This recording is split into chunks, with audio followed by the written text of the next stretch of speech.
ನಮಸ್ಕಾರ ಪ್ರಿಯ ವೀಕ್ಷಕರೇ, ಮತ್ತೊಮ್ಮೆ ನಿಮಗೆಲ್ಲ ನನ್ನ ಯೂಟ್ಯೂಬ್ ಚಾನಲ್ಗೆ ಸುಸ್ವಾಗತ. ನಾನು ಡಾಕ್ಟರ್ ಶಿವ ಮತ್ತು ನಾನಿವತ್ತು ನಿಮಗೆಲ್ಲ KP ಪೂರ್ಣಚಂದ್ರ ತೇಜಸ್ವಿ ಅವರ ಪರಿಸರದ ಕತೆ ಪುಸ್ತಕದಿಂದ ಆಯ್ದ ಕುಕ್ಕುಟ ಪಿಶಾಚ ಕಥೆಯನ್ನು ಓದಲಿದ್ದೇನೆ. ಅದಕ್ಕೂ ಮುಂಚೆ ಇದರ ಬರಹಗಾರರ ಬಗ್ಗೆ ಒಂದು ಸಣ್ಣ ಪರಿಚಯ ಪಡ್ಕೊಳ್ಳೋಣ. ಕನ್ನಡ ಸಾಹಿತ್ಯ ಲೋಕದ ಪ್ರಮುಖ ಲೇಖಕರಲ್ಲಿ ಒಬ್ಬರಾದ KP ಪೂರ್ಣಚಂದ್ರ ತೇಜಸ್ವಿ ಅವರು ಕಾದಂಬರಿಕಾರ, ಕತೆಗಾರ, ಪರಿಸರವಾದಿ ಹಾಗೂ ಛಾಯಾಗ್ರಾಹಕರಾಗಿದ್ದರು.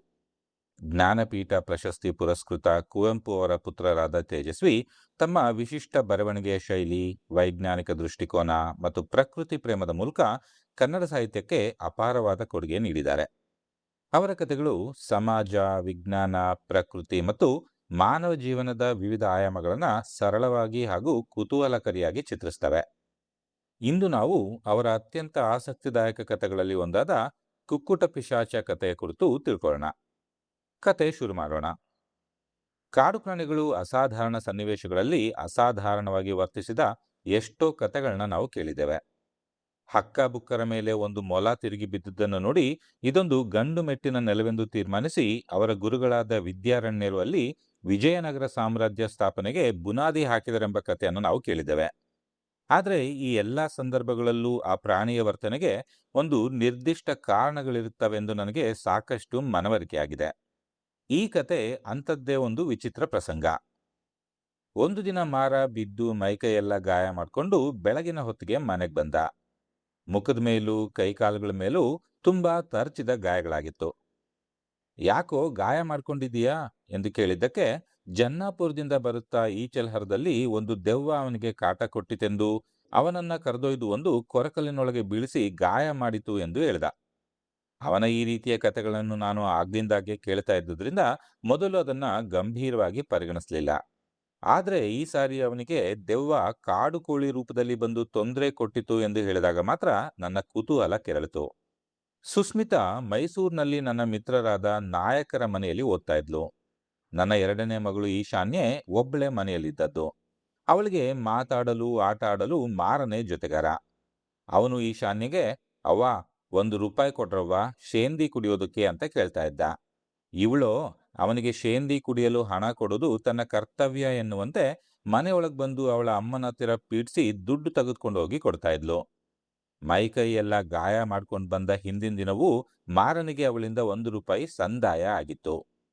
ಶೇಂದಿಯ ಪ್ರಭಾವದಿಂದಲೇ ಈ ಮುದುಕ ಗುಂಡಿಯೊಳಗೆ ಬಿದ್ದು ಈಗ ದೆವ್ವ ಕಾರಣ ಎಂದು ಹೇಳ್ತಾ ಇದ್ದಾನೆ ಅಂತ ನಂಗನ್ನಿಸ್ತು. ಅದನ್ನು ಮಾರನಿಗೆ ಹೇಳಿ, ಕುಡಿದು ಗುಂಡಿಗೆ ಬಿದ್ದು ಈಗ ದೆವ್ವ ಕಾಟ ಕೊಡ್ತು ಅಂತ ಹೇಳ್ತೀಯೇನೋ ಎಂದು ಜೋರ್ ಮಾಡಿದೆ. ಈಚಲ್ಹರದಲ್ಲಿ ಒಂದು ದೆವ್ವ ಹಿಡಿದ ಕಾಡ್ಕೋಳಿ ಇದೆಯೆಂದು, ಅದು ಮನುಷ್ಯರೆದುರು ಬಂದು ನರ್ತನ ಮಾಡುತ್ತದೆಂದು, ಅದನ್ನು ಹಿಡಿಯಲು ಯಾರಾದ್ರೂ ಹೋದ್ರೆ ಅವರನ್ನ ಹಾಗೆ ಆಕರ್ಷಿಸಿ ಕರೆದೊಯ್ದು ಗುಂಡಿಯೊಳಗೆ ಹಾಕುತ್ತದೆಂದು ಮಾರ ಹೇಳ್ದ. ಈ ಕಥೆಯನ್ನು ಅವನು ಈಶಾನ್ಯ ಬಳಿ ಕೂಡ ಹೇಳ್ತಾ ಇದ್ದುದು ನಂಗೆ ಕೇಳಿಸ್ತು. ಮಕ್ಕಳಿಗೆಲ್ಲ ನಿನ್ನ ಸುಡುಗಾಡು ದೆವ್ವದ ಕಥೆಗಳನ್ನು ಹೇಳಿ ಹೆದರಿಸ್ಬೇಡ ಎಂದು ಹೇಳಿದೆ. ನಾನ್ಯಾಕ್ರಯ್ಯ ಸುಳ್ಳು ಹೇಳಿ, ಬೇಕಾದ್ರೆ ನೀವೇ ಆ ಈಚಲ್ಹರದಲ್ಲಿ ಓಡಾಡಿ, ಆ ಕೋಳಿ ಏನಾದ್ರೂ ಅಲ್ಲಿದ್ರೆ ಖಂಡಿತ ನಿಮ್ಮೆದುರು ಬಂದು ಕುಣಿದಾಡ್ತದೋ ಇಲ್ವೋ ನೋಡಿ ಎಂದು ಮಾರ ಪ್ರತ್ಯುತ್ತರ ನೀಡಿದ. ಮಾರನ ಮಾತಿನ ಹಿಂದೆ ಏನೋ ಕೌತುಕದ ಘಟನೆಗಳಿರ್ತಾ ಇದ್ರೂ ಅವನು ತನ್ನ ತಿಳುವಳಿಕೆಗೆ ತಕ್ಕಂತೆ ಅರ್ಥ ಮಾಡಿಕೊಂಡು ಹೇಳುತ್ತಿದ್ದ ಕಥೆಗಳ ದಸೆಯಿಂದ ಅವನ ಹೇಳಿಕೆಯನ್ನ ಯಾರೂ ನಂಬ್ತಾ ಇರಲಿಲ್ಲ. ನನ್ನ ಮನೆ ಮುಂದೆನೆ ತೋಟ ಇತ್ತು. ಮನೆ ಹಿಂದೆ ದಟ್ಟವಾದ ಕಾಡು. ಮನೆಯ ಮುಂದಿನ ತೋಟ ದಾಟಿದ್ರೆ ದೊಡ್ಡ ಗದ್ದೆ ಬಯಲು ಸಿಗ್ತಾ ಇತ್ತು. ಆ ಗದ್ದೆ ದಾಟಿದ್ರೆ ವಿಶಾಲವಾದ ಈಚಲಹರ ಹಲವಾರು ಮೈಲುಗಳವರೆಗೆ ಜನ್ನಾಪುರದವರೆಗೂ ಹಬ್ಬಿತ್ತು. ಎಲ್ಲೋ ಅಲ್ಲೊಂದು ಇಲ್ಲೊಂದು ಮರಗಳನ್ನ ಬಿಟ್ರೆ ಇಡೀ ಬಯಲೆಲ್ಲ ಚಿಕ್ಕ ಚಿಕ್ಕ ಈಚಲು ಪೊದೆಗಳಿಂದ ಕಿಕ್ಕಿರಿದು ಹೋಗಿತ್ತು. ಇಲ್ಲಿ ಈಚಲು ಗಿಡಗಳು ಬಯಲು ಸೀಮೆಯ ಈಚಲು ಮರಗಳಂತೆ ಎತ್ತರವಾಗಿ ಬೆಳೀತಾ ಇರಲಿಲ್ಲ. ಅವುಗಳ ಕಾಂಡಗಳು ನೆಲದೊಳಗೆ ಇದ್ದು ಈಚಲು ಗರಿಗಳು ಮಾತ್ರ 5-6 ಅಡಿಗಳ ಎತ್ತರಕ್ಕೆ ನೆಲದ ಮೇಲೆ ಬೆಳೆದಿರ್ತಿದ್ವು. ಇವು ಬಯಲು ಸೀಮೆಯ ಈಚಲು ಮರಗಳಂತೆಯೇ ಬೇಸಿಗೆಯಲ್ಲಿ ಹೂವು ಕಾಯಿ ಬಿಡ್ತಾ ಇದ್ರು ಇವುಗಳಿಂದ ಹೆಂಡ ಇಳಿಸಲು ಸಾಧ್ಯವಿರಲಿಲ್ಲ. ಪೊರಕೆ, ಚಾಪೆ ಇತ್ಯಾದಿಗಳನ್ನ ಹೆಣೆಯಲು ಇವುಗಳ ಗರಿಗಳನ್ನ ಉಪಯೋಗಿಸ್ತಾ ಇದ್ರು. ಇದು ಬಿಟ್ರೆ ಇವು ಇನ್ಯಾವ ಕೆಲಸಕ್ಕೂ ನಿರುಪಯುಕ್ತವಾಗಿದ್ವು.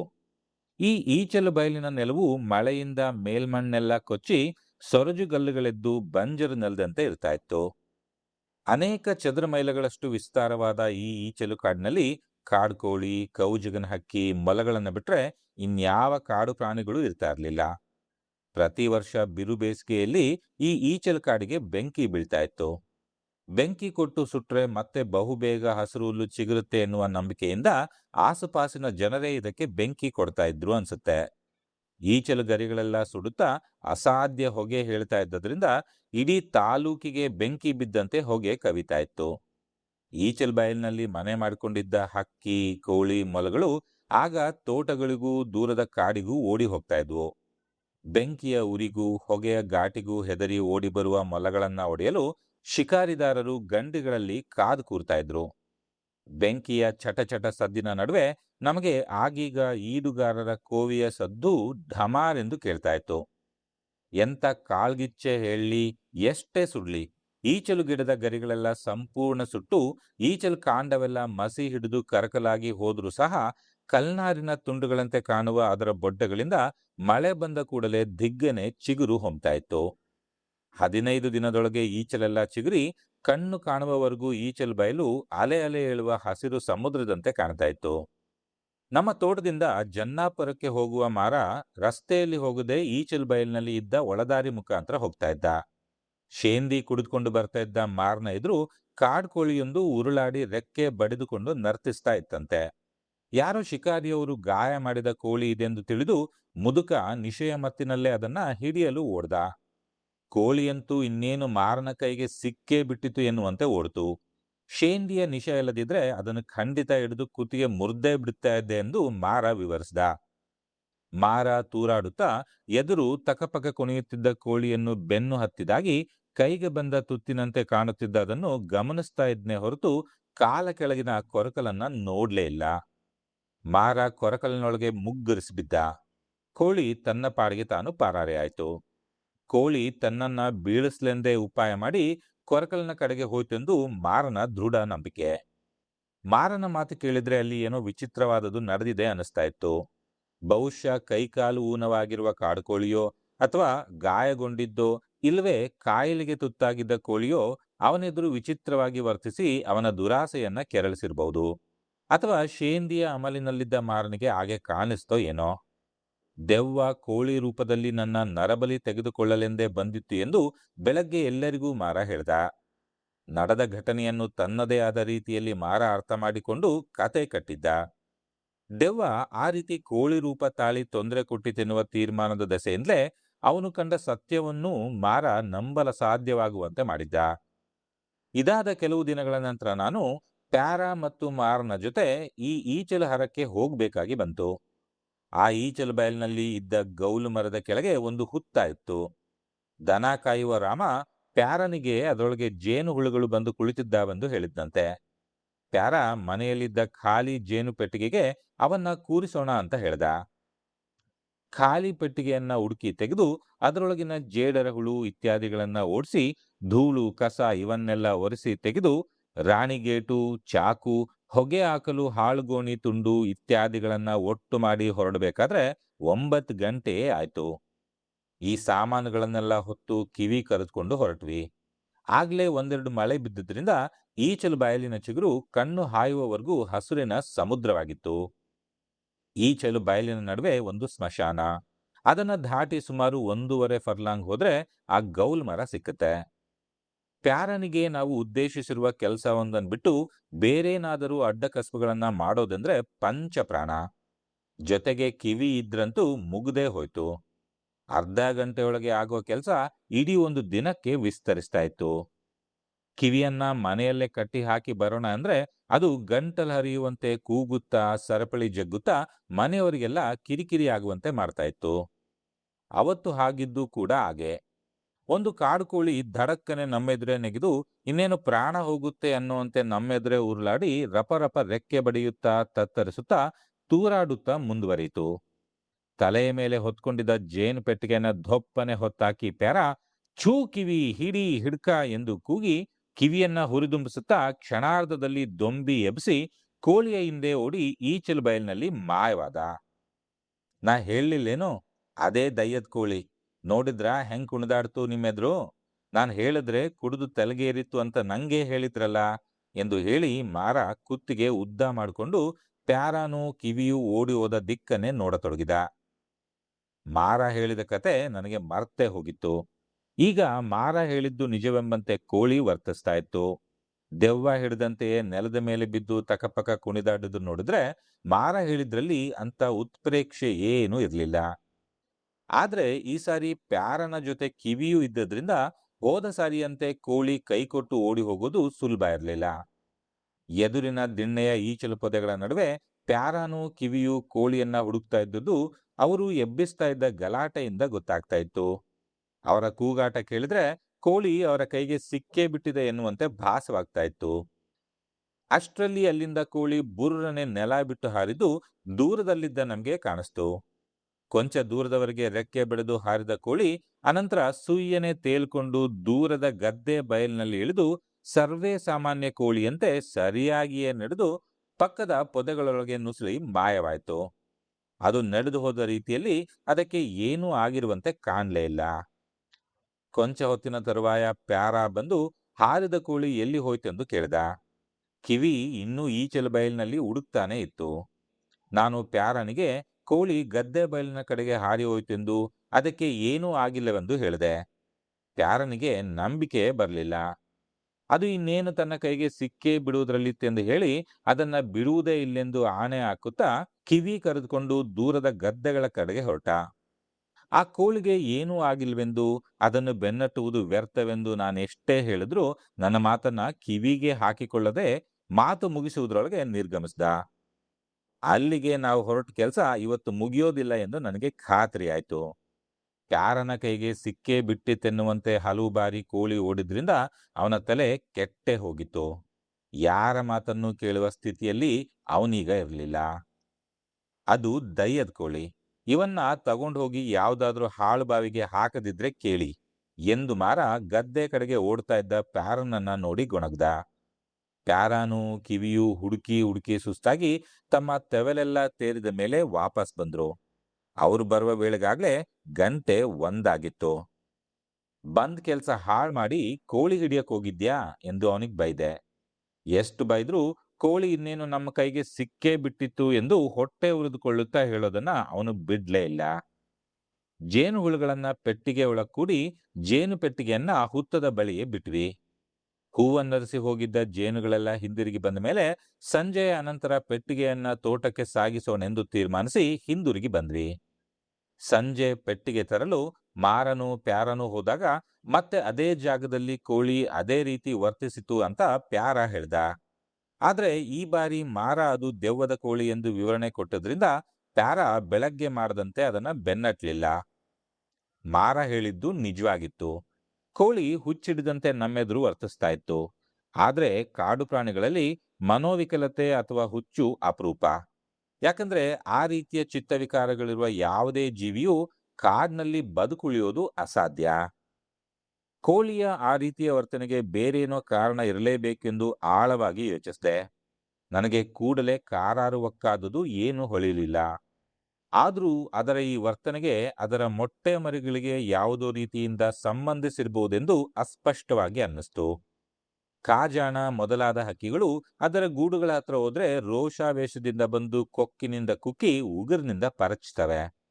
ಆ ಹಕ್ಕಿಗಳು ಎಷ್ಟೊಂದು ಆಕ್ರಮಣಶೀಲವೆಂದ್ರೆ ಬೇರೆ ಹಕ್ಕಿಗಳು ಇದರ ಉಪಯೋಗ ಅರಿತು ಅವುಗಳ ಗೂಡುಗಳ ಪಕ್ಕದಲ್ಲೇ ತಮ್ಮ ಗೂಡುಗಳನ್ನು ಕಟ್ಕೊಳ್ತವೆ.